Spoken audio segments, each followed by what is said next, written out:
En aquel tiempo, el consejo de los ancianos, con los sumos sacerdotes y los escribas, se levantaron y llevaron a Jesús ante Pilato. Entonces comenzaron a acusarlo diciendo: Hemos comprobado que éste anda amotinando a nuestra nación y oponiéndose a que se pague tributo a César y diciendo que él es el Mesías rey.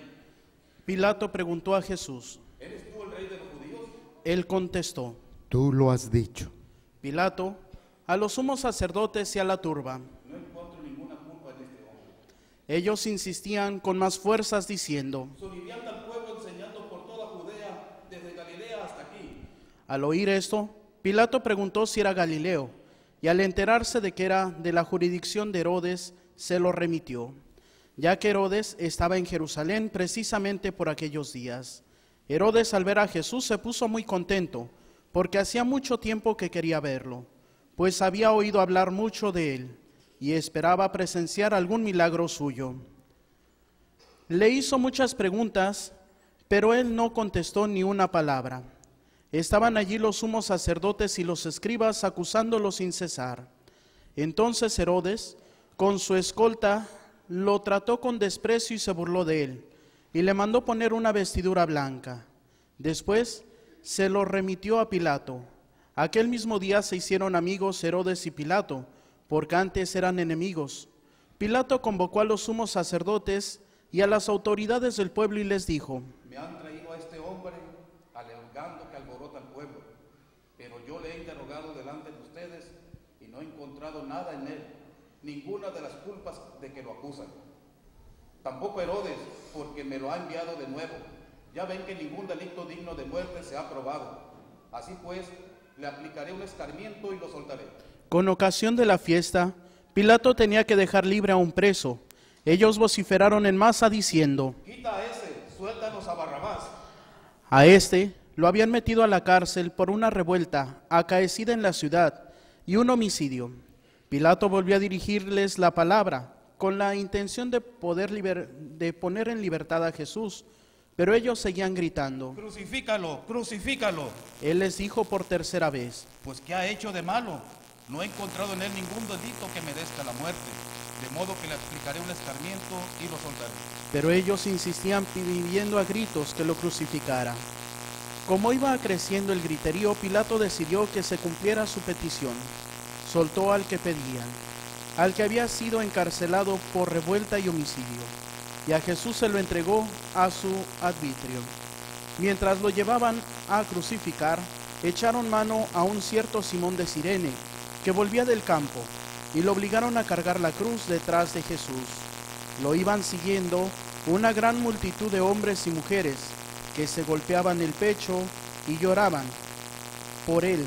Jesús se volvió hacia las mujeres y les dijo: Hijas de Jerusalén, no lloren por mí, lloren por ustedes y por sus hijos, porque van a venir días en que se dirá: dichosas las estériles, y los vientres que no han dado a luz, y los pechos que no han criado.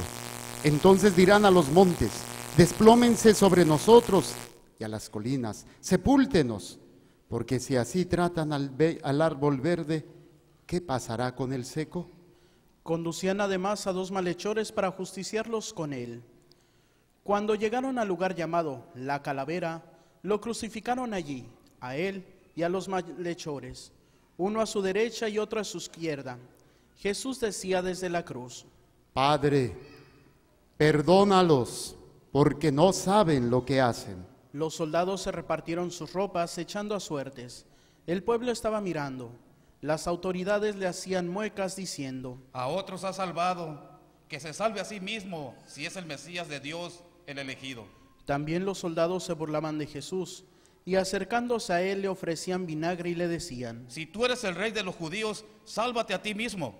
Había en efecto sobre la cruz un letrero en griego, latín y hebreo, que decía: Este es el rey de los judíos. Uno de los malhechores crucificados insultaba a Jesús diciendo: Si tú eres el Mesías, sálvate a ti mismo y a nosotros. Pero el otro le reclamaba indignado: ¿Ni siquiera temes tú a Dios estando en el mismo suplicio? Nosotros justamente recibimos el pago de lo que hicimos, pero ningún mal ha hecho. Y le decía a Jesús: Señor, cuando llegues a tu reino, acuérdate de mí. Jesús le respondió: Yo te aseguro que hoy estarás conmigo en el paraíso.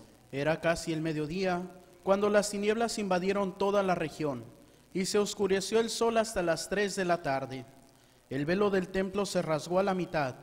Jesús, clamando con voz potente, dijo: Padre, en tus manos encomiendo mi espíritu. Y dicho esto, expiró. Nos ponemos de rodillas.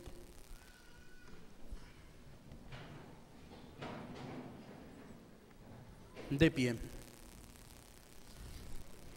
Toda la muchedumbre, el oficial romano, al ver lo que pasaba, dio gloria a Dios diciendo: Verdaderamente este era hombre justo. Toda la muchedumbre que había acudido a este espectáculo mirando lo que ocurría, se volvió a su casa, dándose golpes de pecho. Los conocidos de Jesús se mantenían a distancia, lo mismo que las mujeres que lo habían seguido desde Galilea, y permanecían mirando todo aquello. Palabra del Señor. Gloria a ti, Señor Jesús. Por la lectura de la pasión de nuestro Señor Jesucristo, sean perdonados nuestros pecados. Amén. A ver, tomen asiento. Muy bien, hemos llegado al fin de este viaje y empieza esta última etapa, la más importante, que es la Semana Santa, la Semana Mayor. Fíjense, aquí hay algo bien interesante que yo quisiera compartirles. Meditaba con mis hermanos en la semana unos aspectos muy interesantes sobre mi carrera como médico. Una de las áreas que siempre me gustó trabajar fue el área de las urgencias. Y me tocó atender muchos casos, unos de los cuales a veces eran accidentes de tránsito, choques, caídas, golpes, y que la parte que más se afecta a veces y peligrosa es el cerebro. Una de las cosas que hacíamos cuando las personas no los traían y ellos despertaban después del traumatismo o del desmayo, se trataba de investigar qué tan conscientes estaban y qué tan ubicados estaban. Se les preguntaba: ¿cómo te llamas? Se le preguntaba: ¿dónde estás? ¿Qué día es hoy?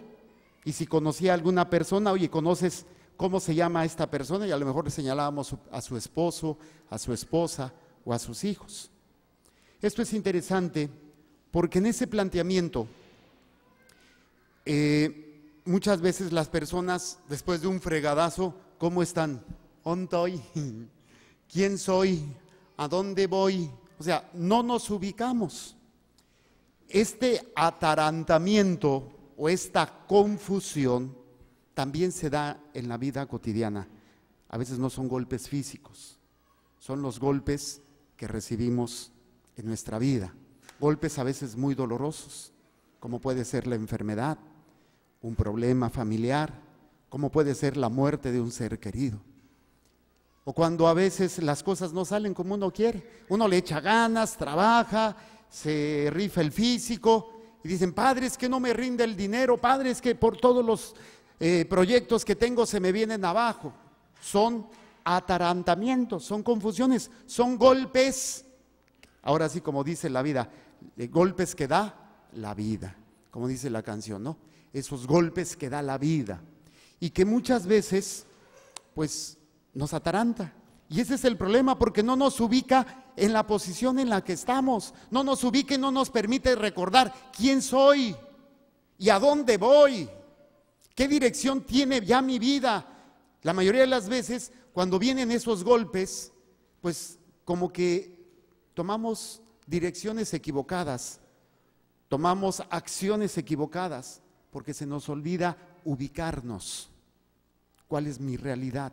No en función del proyecto del hombre, no en función del proyecto mío, sino en función del proyecto de Dios. Y esto obviamente es para los que ya conocen algunas cosas de Dios, pero para los que no conocen a Dios, pues es lo mismo, porque están igual perdidos, están igual confundidos, con golpes o sin golpes. Pregúntele a una persona que no conoce a Dios, ¿cuál es su meta? ¿Cuál es su objetivo? y ya es como si estuvieran atarantados, estuvieran confundidos, porque toman las decisiones muchas veces en función, no de una trascendencia, sino el estar bien, el no sufrir. Entonces, algo que ocasiona también el atarantamiento, pues obviamente es el pecado. El pecado, esa es la función, destruirte, confundirte para que tú no encuentres el camino. Y podríamos hacer una sinnúmero de pecados, una lista de todas las veces que cuando lo hacemos uno se siente así como que estoy haciendo. Y a veces no es uno consciente, pero de estar viviendo en pecado, en lugar de encontrar uno la paz, de encontrar uno la alegría, de encontrar uno esa fuerza, aparentemente te trae una satisfacción, como el pecado de adulterio, como el pecado del alcohol, de la droga. Aparentemente te hace sentir bien, pero a la larga viene ese vacío, viene esa confusión. Ya no tienes una dignidad, te riges en función de un instinto, te riges en función del alcohol, de la droga, de tus pasiones, de tus necesidades, de tus miedos. Entonces estás confundido, terminas en esa confusión y lleva al hombre a esta confusión que no le permite. Entonces, fíjense bien interesante este aspecto. Ayer tuve unos 15 años, bueno, celebré la misa de 12 y pues vino una jovencita a dar gracias, es por esos 15 años. Yo le decía precisamente, uno de los atributos más, para mí en lo personal, que más me agrada de Dios o más admiro y trato de meditar es la unidad. ¿La qué? Porque pues es un solo Dios, una sola divinidad, todo en esa unidad.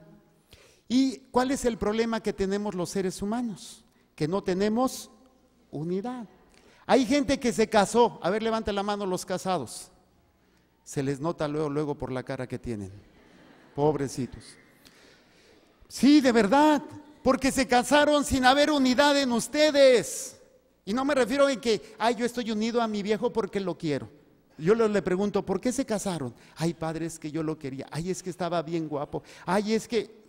Pero no había unidad en ti. Esa unidad primero la tienes que tener en tu persona. Y no es una unidad en donde no vas a tener problemas, sino que vas descubriendo quién eres, dónde estás y a dónde vas. Es como cuando fundes el hierro o cuando preparan las espadas para la batalla. Tienes que meterlas al fuego.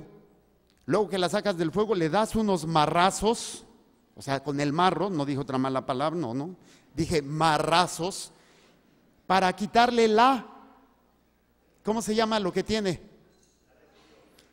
La escoria, como ustedes, así. Hay que darle duro para quitar todo aquello que no sea. La vuelven a meter al agua, la vuelven a meter al fuego y otra vez hasta purificarla, o sea, que sea solamente hierro, que solamente sea un solo metal para que tenga la consistencia. Lo ideal sería que nuestro proceso de formación como cristianos, antes de cargar el peso de una responsabilidad como el matrimonio, una carrera, ya tuviéramos cierta unidad de nosotros en Dios. Esa es la verdadera unidad, porque vamos a enfrentar esas batallas y si nuestra espada no está bien unida, o sea, no está purificada, cuando vengan los fregadazos es cuando se nos viene abajo todo esto. Entonces, es importante descubrir esta unidad.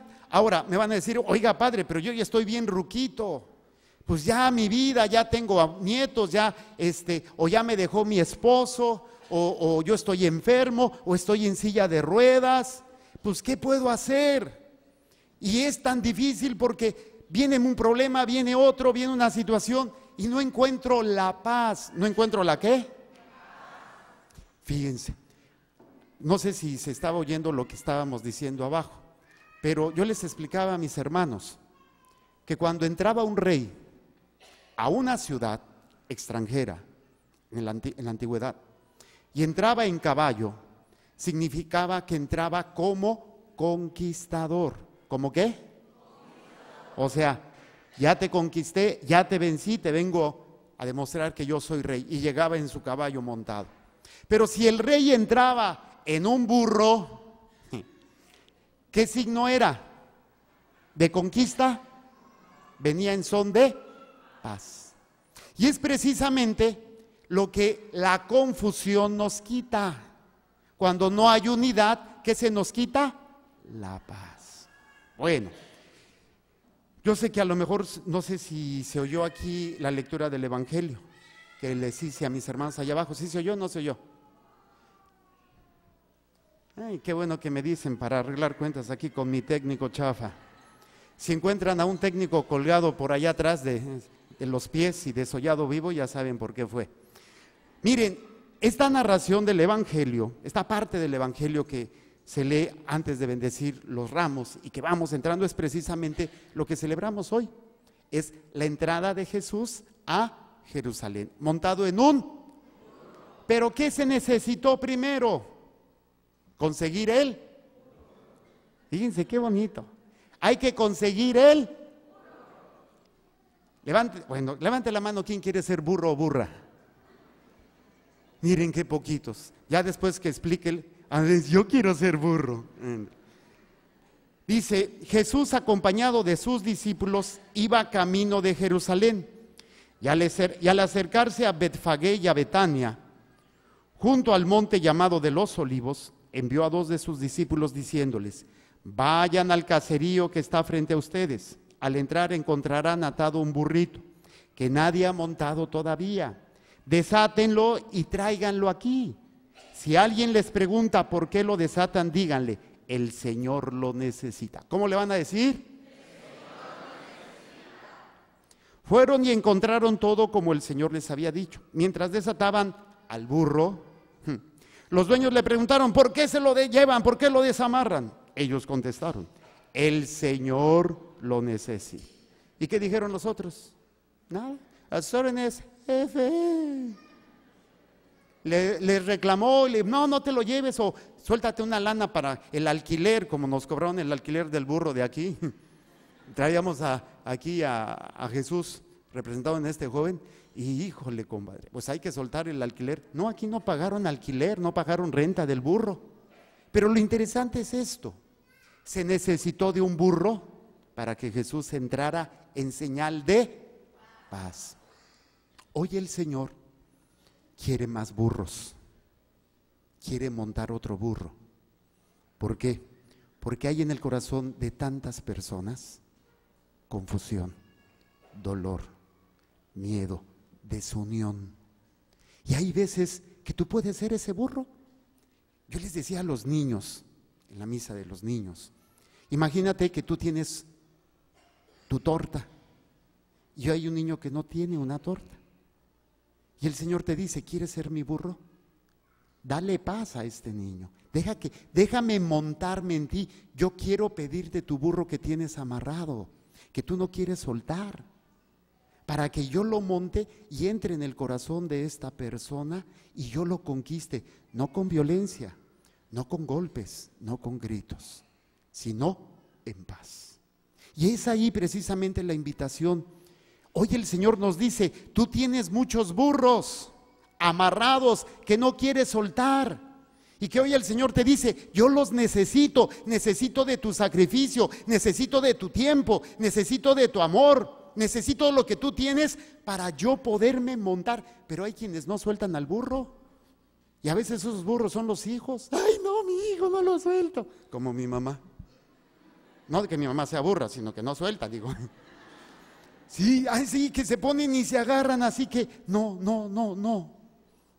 Es un ejemplo, no estoy diciendo, pero yo agarro a mi mamá porque ella entiende. Porque si luego me agarra otro, la gente a lo mejor: ay, el padre me agarró de burro. Yo quiero ser el burro del Señor. Imagínense, yo me pude haber casado. Yo tuve mis novias, unas 30, 40 más o menos. Dice el refrán: dime de qué presumes, te diré de qué careces. Sí. Bueno, sí tuve. Y yo me pensaba casar. Pues óyeme, casarme y tener unos 20 hijos. Imagínense. A mí con lo que me encantan los niños, saben que yo disfruto la misa de los niños bien rico, porque al terminar la misa, yo no les digo nada, pero suben corriendo a darme un apapacho. Yo nada más veo a los papás que se quedan así como, se les antoja. De verdad, es tan sabroso los niños que llegan y te abrazan. Y luego, ¿cuándo fue? En la semana que iba yo para comprar unas cosas y estaba un niño ahí en la tienda de aquí me dice, hola Dios. Y le digo, ay, hola. Lo bueno es que no me vio los cuernos y la cola. Pero de verdad, es tan sabroso el poder disfrutar a los niños, el poder a veces ser burro para ellos. O sea, simplemente tú eres un medio, el Señor te ha dado tantas cosas, son tus burros, pero que a veces no sabemos lo que podemos hacer con ellos. Qué importante es la invitación que el Señor dice, préstame tu burro. Yo les decía de casarme. En eso me quedé. Ya me iba a casar y tener unos 20 hijos. Pero ¿qué creen? Un día el Señor me dijo, oye, quiero que seas mi burro. ¿Cómo? Dame tu vida, dame tu tiempo, entrégamelo, porque voy a entrar a través de ti a muchas almas. Y ese es mi sacerdocio, ser burro de Jesús para ustedes. Pero a veces al burro, cuando entra, ya ven que le ponían ¿cómo se llama? Los trapitos y dicen, ay, mira, me están recibiendo. Y hay veces que el burro se siente más que el que lleva arriba. Así nos pasa a muchos sacerdotes, así nos pasa a muchos papás, a muchas mamás, a muchos esposos. Se sienten más, oye, tú nada más eres el burro, ya más nos falta rebuznar, ¿o no? Pero entender que el Señor puede hacer milagros a través de estos burros. Hay niños que a lo mejor no tienen que comer. Y le decía al niño, oye, ¿y si el Señor te dice, dale de comer? Sí, Padre. Hay matrimonios que a veces el Señor quiere utilizar tu matrimonio o te quiere utilizar a ti en tu paciencia, en tu tolerancia, para que Jesús entre en ese burro al corazón de tu esposo, al corazón de tu esposa, al corazón de tu suegra, que a veces ya no toleramos. Pero todos tenemos una posibilidad de ser utilizados para la transformación de esos corazones. Así como el Señor ha utilizado muchas veces burros en mi vida. Uno de los mayores burros ha sido Madre Blanquita. Nada más no le digan que le dije burra. Sí, me ha ayudado muchísimo. No se diga, obviamente, en primer lugar, pues Parrayito, Madre Elí, en diferentes momentos. Cada uno de mis hermanos y hermanas han servido de burros. O sea, me han permitido recibir a Jesús como esa paz, esa tranquilidad que solamente Él puede dar. ¿Y saben por qué es importante la unidad? Imagínense la pasión de mi Señor Jesucristo con tanto dolor físico, pero el dolor más grande de mi Señor no era el dolor físico, era el dolor de ver todo el sacrificio que iba a hacer y que las almas lo iban a rechazar. Ese era su mayor dolor. El ver cómo mucha gente se condena a pesar de lo que Él hace. Pero nos enseña precisamente esta paz que el Señor viene a darnos, para que en medio de tu propia cruz, de tu propia pasión, no te disgregues, no termines confundido. A veces uno piensa que porque uno está sufriendo, tengo que hacer todo lo posible para quitar el sufrimiento. Y se vuelve mi obsesión, no debo de sufrir, no debo de sufrir, no debo de estar enfermo, no debo de aquello. Y es cuando Satanás, en esa confusión, te presenta sus salidas, te presenta esas puertas falsas, que en lugar de darte paz, te puede quitar el dolor, a lo mejor físico, pero te roba la paz, te roba la tranquilidad, te roba el amor, te roba la presencia de Dios. Por eso yo los invito hoy, piensa qué burro tienes, tu tiempo, incluso tu propia enfermedad, tu sufrimiento. A veces ese es el burro que necesita el Señor para entrar en la vida de tus seres queridos.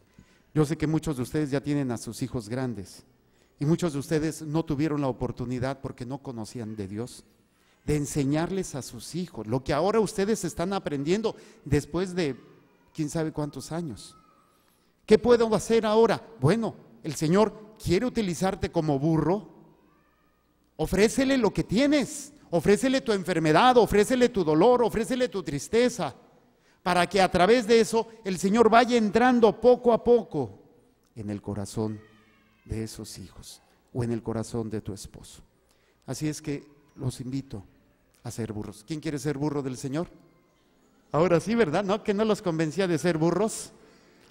Nada más desaten a ese burro y van a ver cómo el Señor hará maravillas. Y la única manera de desatarlo es no siendo envidiosos, sacrificando. Y el Señor lo pide, el Señor lo quiere. Y si Él me lo pide, y si Él me pide eso, yo te lo entrego. Amén. Pónganse de pie los burros y las burras.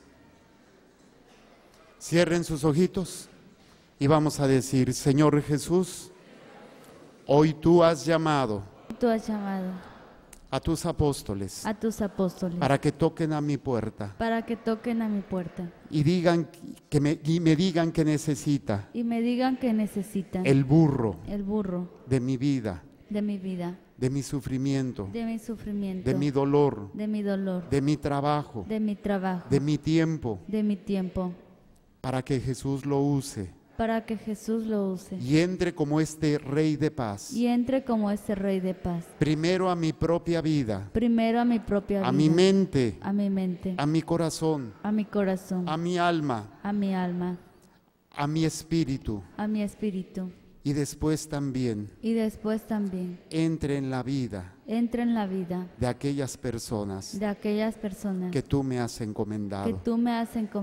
Señor Jesús, tú me pides mi burro, yo te lo entrego. Es tuyo.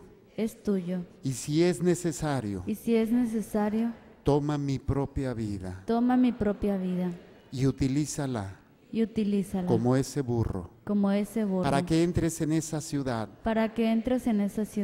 tan destruida, tan dañada, tan corrompida, de mi matrimonio, de mi familia, de mi trabajo, y en el corazón de mis enemigos. Hoy, Señor, yo te entrego todo lo que tengo, todo lo que tú me has dado. Y en el momento en que tú me lo pidas, yo te lo entrego. No quiero quedarme con nada. Desato todos mis burros, especialmente aquellos que son muy valiosos y que no quiero soltar. Me da miedo soltar estos burros. Hoy te los entrego. Aquí cada uno de ustedes, preséntele a Dios esos burritos. Puede ser tu familia, puede ser tu matrimonio, tus hijos, tus padres, puede ser tu novio, tu novia. Puede ser ese tiempo que a lo mejor el Señor te está pidiendo para dedicarte un poco más a la escucha de la palabra, a trabajar en una parroquia, en un movimiento, en un servicio. Yo no sé qué burro necesita el Señor para entrar como Rey de paz, pero tú conoces muchas personas que no tienen paz. Tú conoces muchas personas que viven confundidos, que viven atrapados en el odio, en el rencor, en los vicios, que a lo mejor tú has tratado de ayudarles y les has hablado de Dios y tú has querido hacerla de Jesucristo. Hoy te toca hacerla de burro. Simplemente, Señor, móntate en mí. Toma el burro que necesites de mi vida para que tú puedas entrar, no por mí, simplemente por ti, Señor. Tú eres el que puede transformar la mente, el corazón de cada uno de mis hermanos. Yo confío en ti, Señor. Por eso te entrego estas personas que yo conozco, que están sufriendo, que están confundidas, que están temerosas, que están atrapadas por los vicios del alcohol, la droga, el sexo, que viven odiando, que viven culpándose, Señor. no hay paz en ellos, no hay unidad. Tú vienes como príncipe de paz a transformar el corazón de cada uno de ellos. Yo te lo entrego y por eso decimos, Señor Jesús, yo te proclamo, mi Rey y mi Señor, no solamente un momento, sino toda mi vida. Lo que hoy hemos celebrado, tu entrada triunfal a Jerusalén, que sea la entrada triunfal a mi vida y a la vida de las almas que tú me has encomendado. Gracias, Señor. Bendito seas. Alabado seas. Amén. Agachen su cabecita. Señor, y yo bendigo a estos burros y a estas burras que hoy, Señor, quieres usar para entrar en esos hogares, en esos trabajos, para entrar en esos corazones, en esas mentes tan endurecidas, tan confundidas. Hay tantos hermanos y hermanas que creen que el dinero, que creen que el placer, que creen que la apariencia es lo más importante y viven confundidos. Hoy, Señor, este pueblo tuyo que te ha acompañado en esta procesión y que hoy viene a proclamarte su Rey y a proclamarte como su Señor, Señor, te vienen a ofrecer sus burros. Yo los bendigo para que cada uno de ellos encuentre la paz en sus corazones, encuentre la fuerza para seguir caminando, para seguir siendo esos burros de tu amor, de tu gracia y de tu paz. Los bendigo y en ellos bendigo sus casas, sus trabajos, sus familiares y mis hermanos también a través de los medios, en el nombre del Padre y del Hijo y del Espíritu Santo. Amén. Vamos a hacer la profesión de fe. Yo les pregunto, ¿creen en Dios Padre Todopoderoso, Creador del cielo y de la tierra? Sí creo. ¿Creen en Jesucristo, su Hijo, nuestro Señor, que nació de la Virgen María, padeció, murió, resucitó y está sentado a la derecha del Padre? Sí creo. ¿Creen en el Espíritu Santo, en la Santa Iglesia Católica, en la comunión de los santos, en el perdón de los pecados, en la resurrección de los muertos y en la vida eterna? Sí creo. Ahora decimos todos, esta es nuestra fe. Esta es nuestra fe. Esta es la fe de la Iglesia. Esta es la fe de la Iglesia. Que nos gloriamos de profesar. En Jesucristo nuestro Señor. En Jesucristo nuestro Señor. Amén. Amén. Ahora vamos a presentar juntos nuestra ofrenda. Este burrito también lo necesitamos, porque estamos atrasados y necesitamos sacar toda la deuda para seguir transmitiendo esta señal. El radio es un burro que ha servido para que el Señor entre en los corazones de tantas personas que no pueden venir o que no pueden asistir ni siquiera a la iglesia. Si se acaba el burro, pues ya no entra Jesús. Así es que ayúdenos, por favor, con su ofrenda, con sus granitos de arena. Pongan sus manitas. Van a estar aquí unas personas, ministros para recibir, también a la mitad del pasillo para que recibir la ofrenda. Señor, derrama tu gracia y tu bendición en estas manos de mis hermanos que hoy se han convertido en burros, Señor, para que tú los bendigas. Tú sabes sus necesidades materiales, para que tu divina providencia se extienda en cada instante y momento, para que nunca nos falte casa, vestido y sustento. Y a la hora de la muerte, el Santísimo Sacramento. Muy bien. Los que están aquí al frente pasen a hacer su ofrenda. Los de la mitad para atrás no se muevan. Ahorita van a ir otros ministros a recibir su ofrenda.